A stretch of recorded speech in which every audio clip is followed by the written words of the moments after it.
had to talk to someone. I told Barry everything. He thought I was certifiable, but when he heard about the manuscript, I had him. The fact that I'd written something, even if I couldn't remember it, was enough for him. He smelled money. And he believed that Alice had been kidnapped. Anything beyond that was another story. I had a midnight appointment with the kidnapper in a place called Lover's Peak, somewhere in Elderwood National Park. The plan was to rent a cabin. I don't like it, Al. I don't like any of it. It's not good. In fact, it's the absolute opposite of good. Mr. Wake! Barry, you found him. Hi, Rose. Oh, wow. I was just thinking about you, too. Great. I was just bringing Rusty some coffee. He's on the balcony, looking after Max. Poor thing. I really need to go. Great to see you again, Mr. Wake. Later! Who's Max?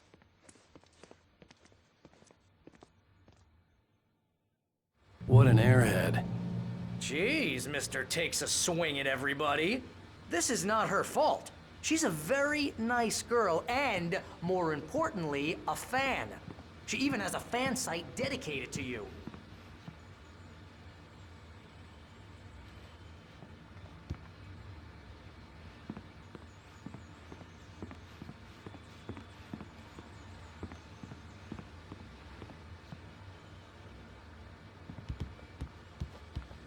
Seriously, Al, what you were saying in the car?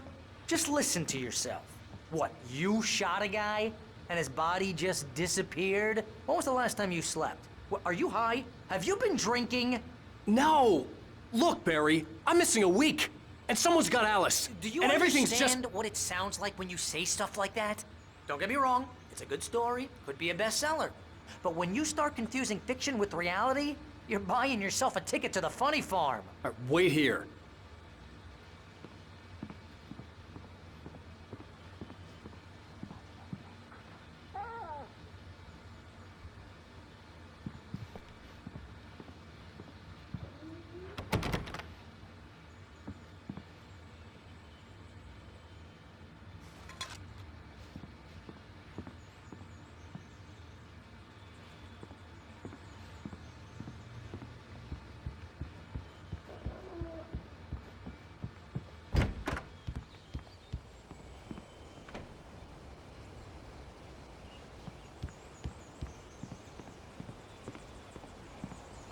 Easy there, boy.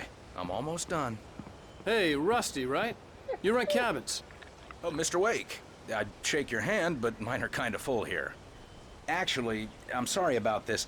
Would you mind grabbing the registration form from the desk? It's just across from Bucktooth Charlie. Okay, sure. What happened? Crazy poachers. Max here got his foot caught in a trap. They're illegal to use here. Hell, you're not supposed to hunt within the park at all. But that doesn't stop some lowlifes. Hell, at least Max is gonna be okay. He got lucky.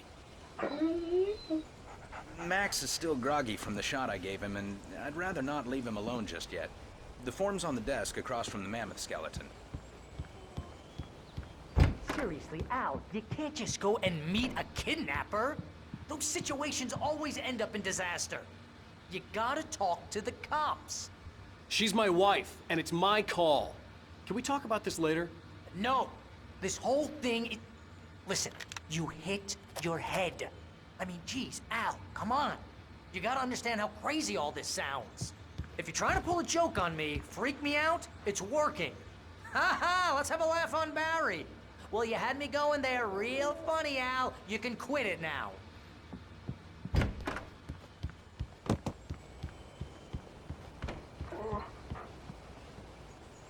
I think this is the form you wanted. And here are the keys. Okay, you're all set, Mr. Wake. Glad to have you staying here. Thanks. Can you tell me how to get to Lover's Peak? Oh, sure. It's at the end of the nature trail. Just follow the paths, you'll get to it eventually. It's an easy walk.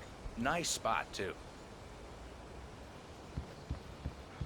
If you have any trouble finding it, just keep your eyes on the radio mast. It's right below that.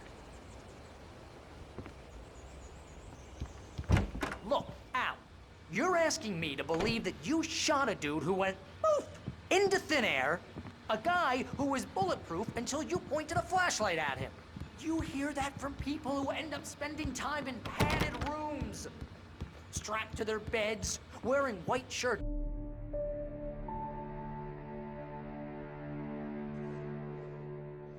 That's just crazy talk, Al. Al! Al?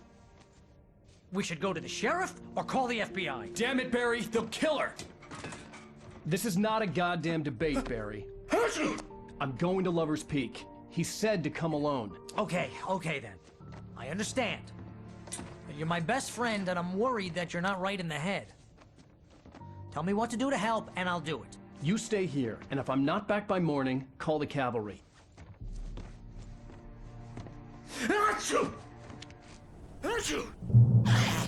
Just be careful with the natives, Al.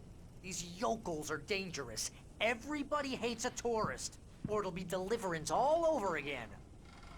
Bless you. Oh, this place is trying to kill me. I'll bet there's mold in here, spores, poison ivy, God knows what. This is so not worth a 15% commission.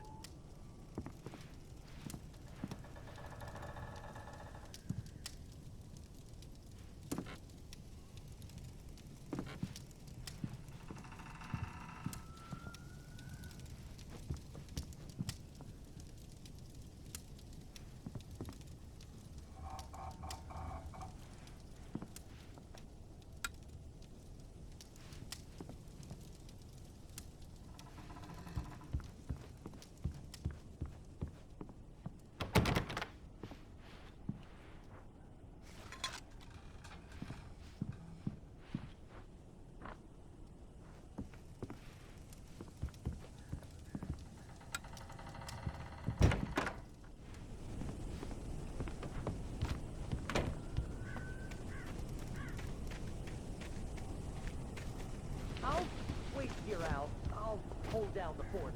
I'll be with you in spirit every step of the way, Al. Walk through the door now.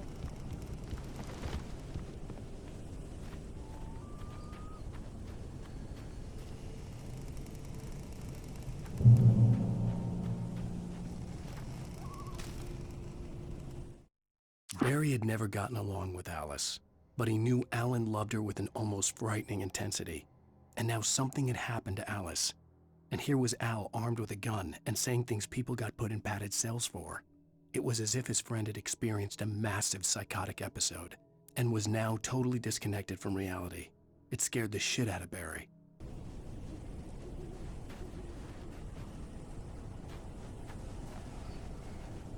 Barry had the keys to the car he rented. Wasn't a long walk to the visitor center, and it wouldn't be any use to me in the forest. I knew I should have gone to the cops.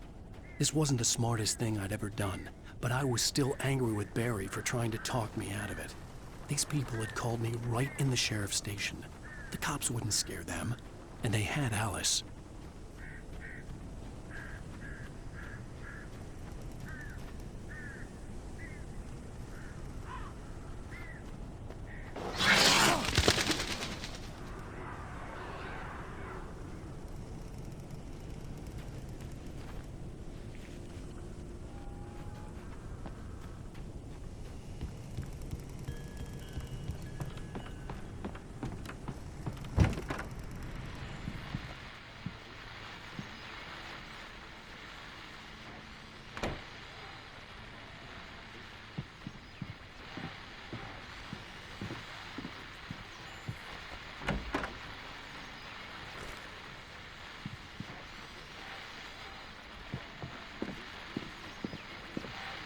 Welcome back to the show, folks. As promised, our very own Dr. Nelson has just parked his rear end in the studio. Doc, what's your Deerfest plan like?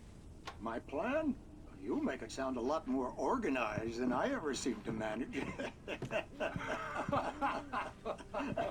Oh, yeah. No plan, really. Just taking the atmosphere. I'm getting a little too rickety to do much more than that, you know. Oh, tell me about it. No sack race for us older gentlemen, huh? Yes, exactly, Pat. But I'm going to check out the parade, of course. And I'll be one of the pie contest judges, too. Well, that takes a different kind of constitution. Oh, yeah. It's my kind of exercise. Now, Doc, seriously, you're in pretty good shape, though. You're the outdoors type. I know for a fact you're an avid fisherman. That's right. Matter of fact, just caught a heck of a largemouth bass early this morning. But you're not taking part in the fishing contest? No, not this year. See, Pat, I'm just not that competitive anymore. Now I just like to take my time and enjoy the peace of it. It's no fun if I need to worry about what I'm catching, you know? Well, considering your track record, the participants are probably pretty happy you feel that way. Well, Pat, that's kind of you to say.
Crime and punishment. The cancer and cure of civilization. But some crimes are impossible to punish, especially in Night Springs. Tonight's episode, The Man in the Mirror.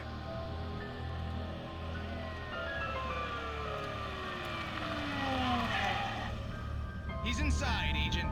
He's a weird one. So, you're confessing to killing that guy, huh? Why? Had it coming? Yeah, but why would you do that? I mean, you're a nice guy. Normal. Took a kid to a soccer game. So how come at the game, you pick a guy and, quoting from the arresting officer's report here, assault the victim's head area repeatedly with the weapon of choice being a pair of bare fists? Wow, that sentence really flows, huh? Maybe you're not the literary type. Okay, so you mess him up. But why? Who was that guy? We couldn't ID him. Why would a guy like you do him like that? I didn't like his face? Well, you must have hated it, because you really went to town there. I mean, there's no way to tell what he looked like. No ID on him either. That must be difficult. But then we ran the fingerprints. Got a match. Your prints. Identical. Huh, how about that? Your son said you were wearing a white shirt when you took him to the game. But the white shirt is on the dead guy. It's plenty red now. You won't get away with this. Do you really think that's in any way relevant to me? I had plenty of time to talk to my boy before the cops arrived, you know? He won't stop screaming, am I right? You think he's ever gonna be okay? I left my mark. Believe me. You bastard. What? You gonna shoot me? What's the point? I'm going to prison. You got me. I don't understand any of this. And you never will. Don't worry. Maybe you'll see me again, Agent. Maybe in the mirror.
Rose knew that Rusty was in love with her, and she liked him too.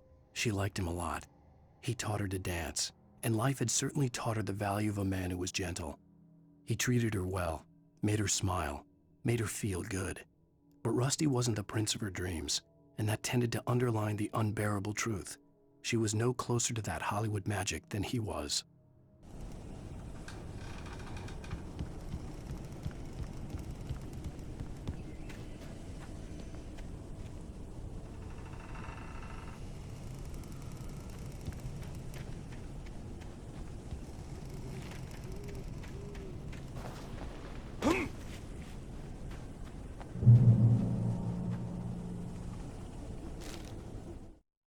The air in the visitor center was heavy with an awful smell, as if some rotten drowned thing had crawled up from its grave. Rusty kept coughing blood.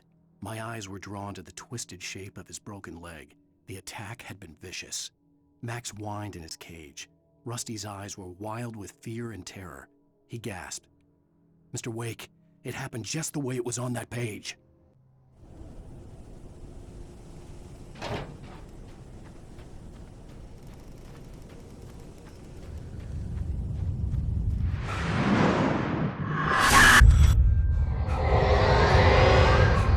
The vision left me weak. This was no head injury. Rusty?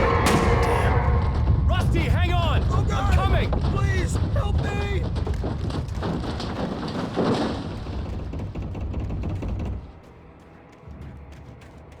Anybody? Help me! Help! Help me! Can you hear me? Anyone! Please help! Help me! Hello? Back here! I'm back here! Hey! Mr. Wake? Oh, hell. It happened just the way it was on that page. I found. Came true. It knew. So dark. It'll come back for me. You must... The lights. In the office. I have the key. Okay, Rusty. Hang on. I'll be right back. Whatever did this couldn't be far. Rusty had found a page from the manuscript. It would help me understand what had happened.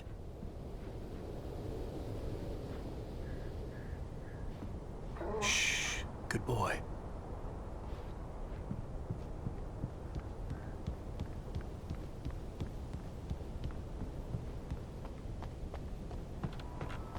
The only way to make sure that Rusty was safe was to get the power running and the lights back on.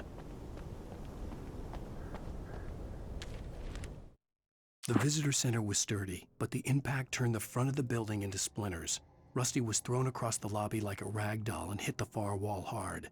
It didn't hurt until he tried to move and saw his leg bend the wrong way, felt the broken ribs stabbing him on the inside. Rusty howled in pain and fear, suddenly afraid to die alone.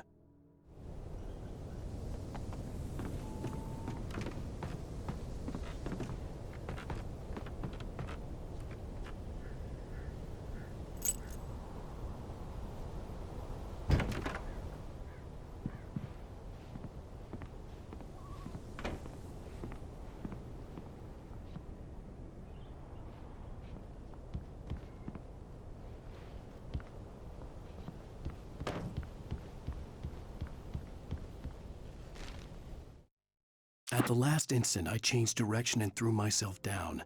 The axe splintered the trunk of a tree. I stumbled into the pool of bright light. My lungs burned. I was too exhausted to move.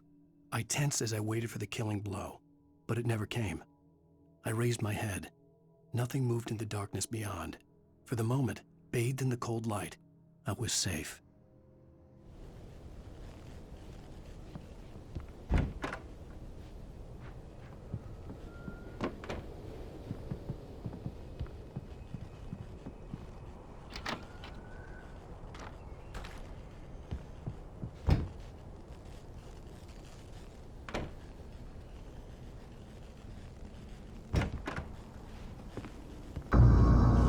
I was too late. Someone had destroyed the circuit breaker. There was no way to get the lights back on.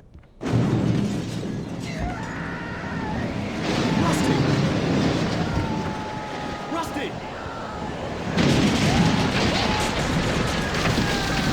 The ground was covered with oily patches that looked like liquid darkness.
Something had torn a mammoth-sized hole in the wall.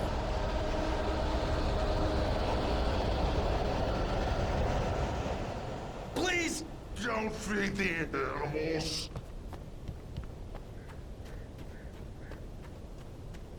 Fishing Is only permitted for those visitors. who wishes a park.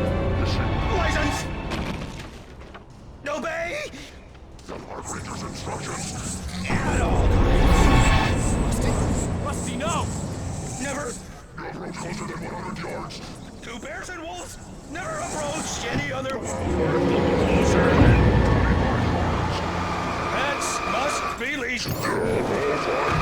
Never leave your Head unattended.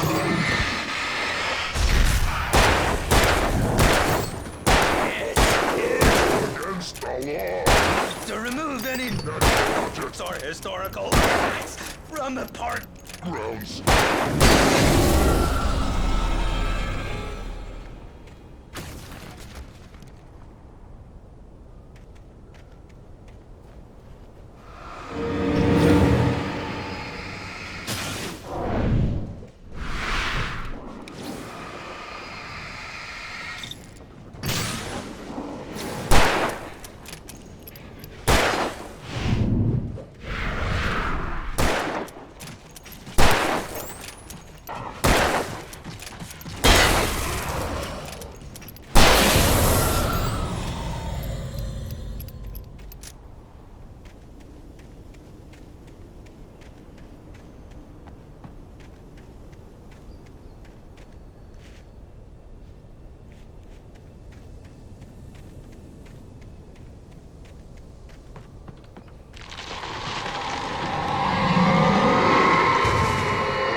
What the hell was that?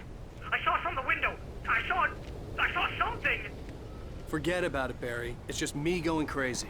Oh, jeez. Oh, jeez. You're not crazy. I wish you were crazy, but you're not crazy. Ow, be careful. Stay in the cabin. Don't open the door for anyone. I mean it.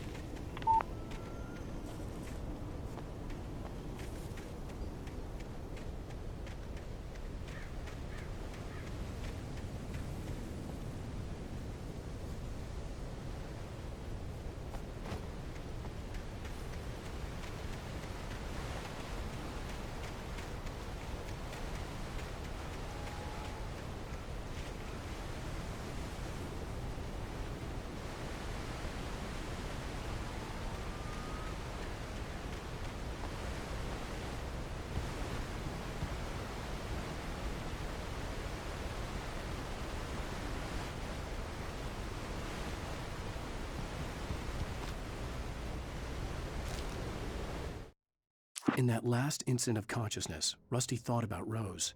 He was older than she was. Rose was barely out of her teens, but she made him feel young and forget what a train wreck his long-dead marriage had been. He still wore the ring. He'd been waiting for her to tell him to take it off. Now she never would.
Lover's Peak was at the far end of the nature trail.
Nobody in Bright Falls seemed to know where Al was, but Rose, the waitress at the diner, had seen him. From what Barry could tell, Al pretty much fell off the face of the earth when he left the diner. Rose was just the kind of fan that Al hated, but she really tried to help. She was smart too, knew a lot about what was going on in the town, knew a lot about Al, even knew who Barry was. Barry liked her. That was no big surprise. When it came to women, Barry and Al rarely saw eye to eye.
I turned the corner, afraid of what the flashlight's beam might reveal.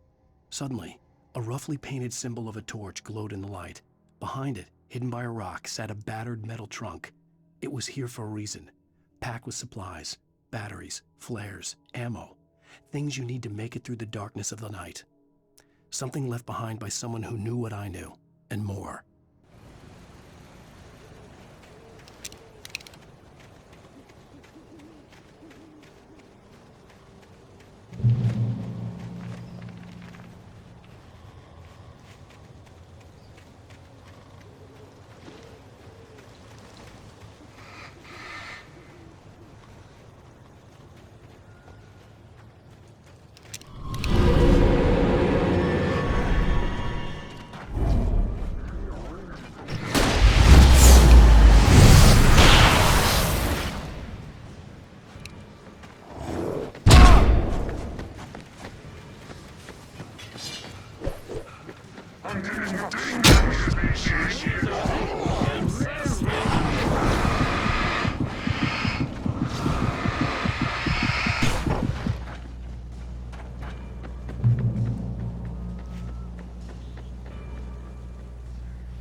Agent Nightingale didn't want to be in Bright Falls.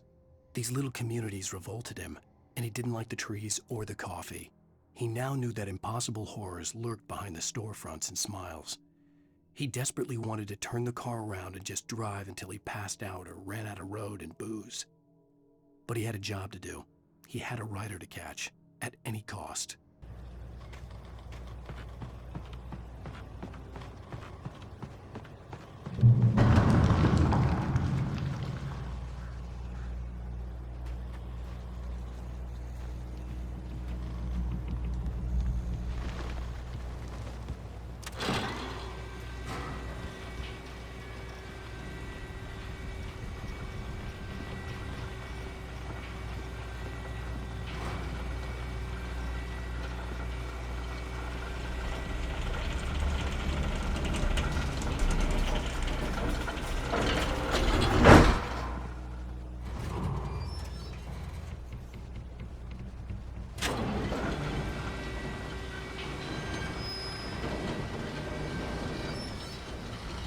Shit.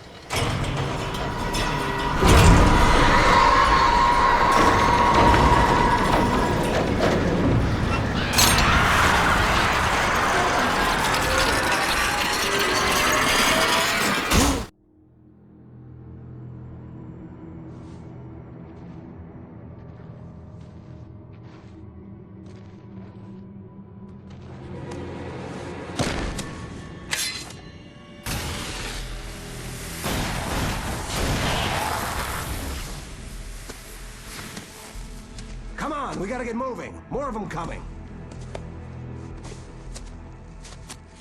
That flashlight's kid stuff. The flares won't keep the bastards away.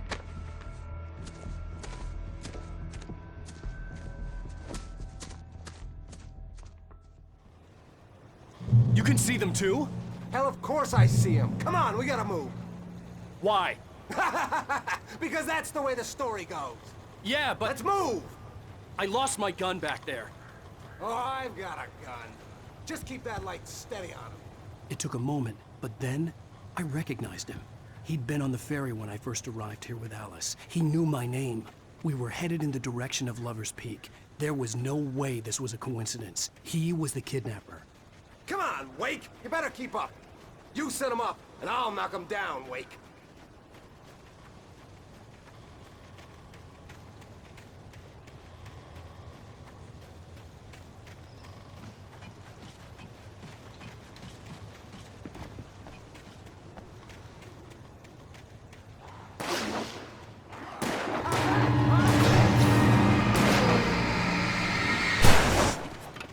Damn it!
Right up these stairs, Wake. Use the flares from the emergency box to hold them off while I get these boards off. Give me the gun. Yeah, no can do, Wake. Are you kidding? Give me the gun! No time for back talk. Hold them off, damn it.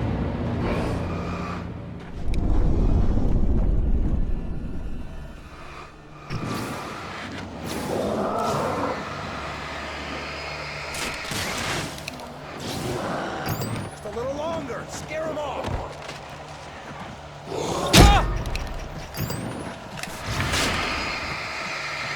Get some light on those bastards. That'll keep them off us.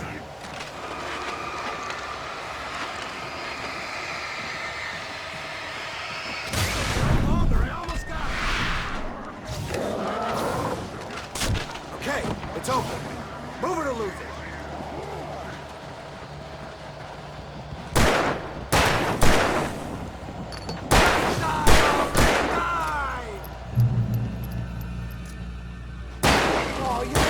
Better now, Wake. All cozy and safe.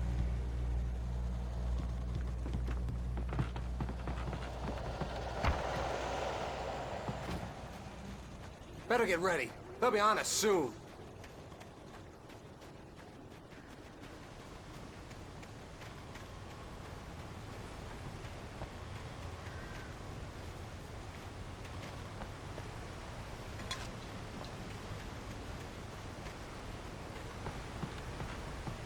This is it, Wake. The last stand. There's more flares here. Get ready. We fight them as long as they keep coming. Give me the goddamn gun! They're coming! That's not how this goes. Get with the program, Wake.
Let's cut the act now. Where's my wife? I knew you were gonna say that. I read it all before. You're a hell of a writer. Congratulations. You're gonna bring about something glorious and terrible once we get you some proper editorial control. What the hell are you talking about? Where's Alice? I want the entire manuscript, or she's gonna suffer bad. You touch her now.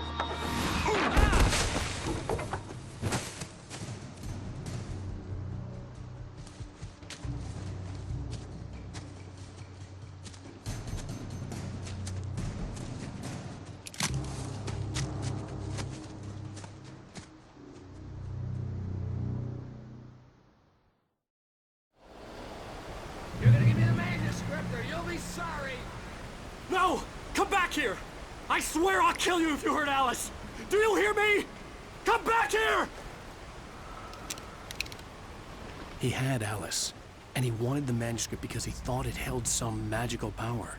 But I had no manuscript to give him. I had to get back to Barry and figure out my next move.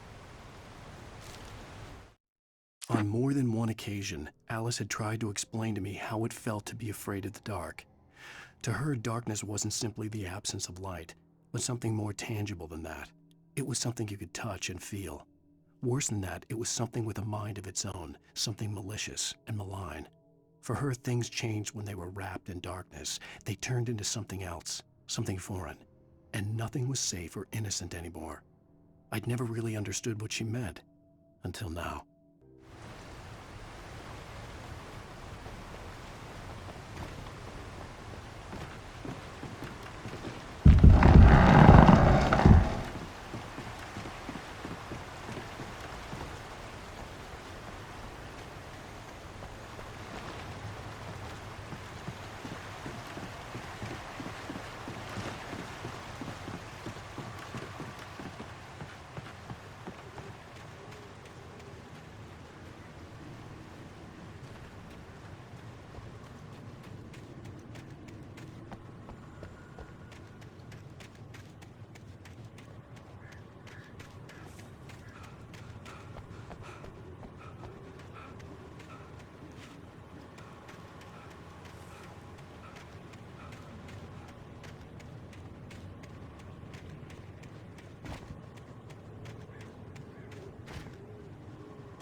Rusty had warned me about these traps.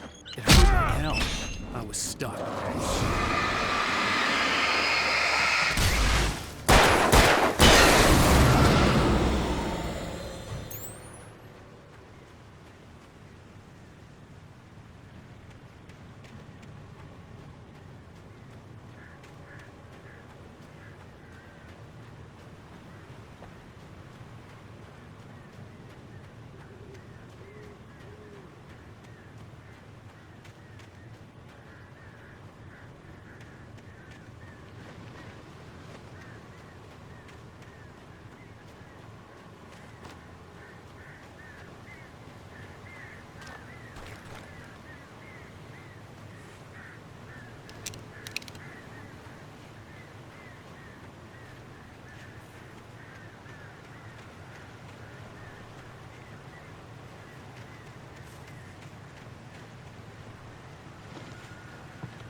The night had been one desperate situation after another. I was exhausted, and my body felt as though it had been chewed up and spat out. The flashlight was heavy in my hand, and each pull of the trigger sent a painful shock up my arm. But I was finally out of the woods, and things were looking up. That's when I heard the chainsaw.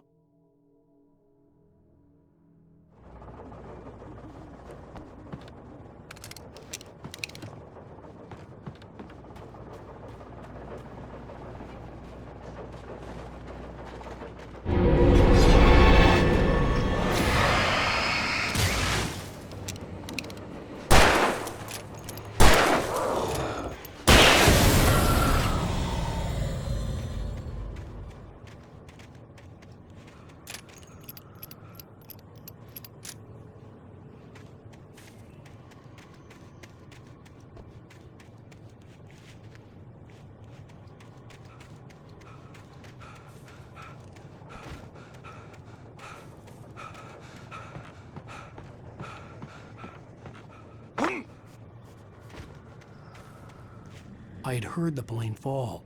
It made no sense. It was clear that it had just fallen here. It was very old and obviously hadn't flown in decades. Looking at it sent a shiver down my spine.